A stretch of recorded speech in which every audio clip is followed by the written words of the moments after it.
4 రోజులుగా మన రాజమండ్రి సిటీలో ఒక టాక్ మూవ్మెంట్ ఇచ్చారు కొంతమంది వ్యక్తులు. ఏంటంటే మార్వాడి గో బ్యాక్.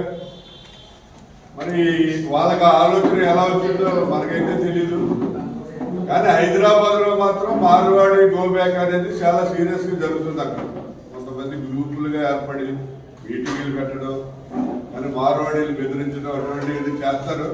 మన ఆంధ్ర వరకు వచ్చినప్పుడైతే మనకి ప్రస్తుతానికైతే అటువంటిది ఏమీ కూడా లేదు.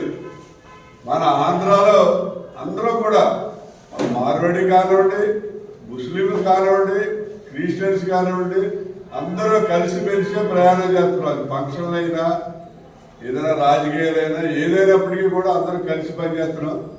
మేము చెప్పేది ఏంటంటే కాంగ్రెస్ పార్టీ అనేది రాజ్యాంగాన్ని గౌరవించేటువంటి పార్టీ. ఈవేళ రాజ్యాంగంలో భారతదేశంలో పౌరులు ఎవరైనా సరే భారతదేశంలో ఎక్కడైనా నివసించవచ్చు, ఏదైనా వ్యాపారం చేసుకోవచ్చు. అంటే ఆ వ్యాపారం చట్టబద్ధమైన వ్యాపారం అయితే, ఇటువంటి నక్సలైట్ కార్యకలాపాలు అయితే కార్యకలాపాలు అటువంటి కాకుండా చట్టబద్ధమైనటువంటి వ్యాపారాలు ఏవైనా సరే, ఏ క్యాస్ట్ వాళ్ళైనా సరే, ఏ మతం వాళ్ళైనా సరే భారతదేశంలో ఎక్కడైనా చేసుకోవచ్చు.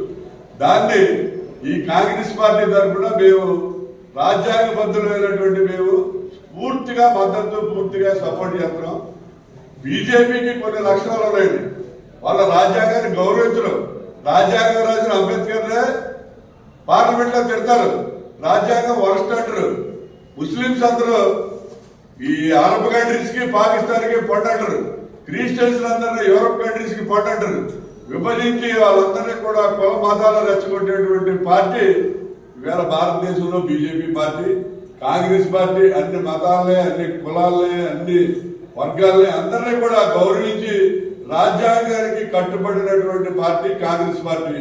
ఈవేళ కాంగ్రెస్ పార్టీ తరఫున మేము చెప్తున్నాం, ఎవరైనా సరే ముస్లిం మన మార్వాడీస్ మీద కానీ, అలాగే జైళ్ళ మీద కానీ స్టేట్మెంట్లు ఇచ్చినా, వాళ్ళ మీద ఏదో దాడిచ్చినా, బెదిరించినా, ఇటువంటి వ్యవహారాలు చేస్తే మాత్రం ఊరుకునే ప్రసక్తి లేదు.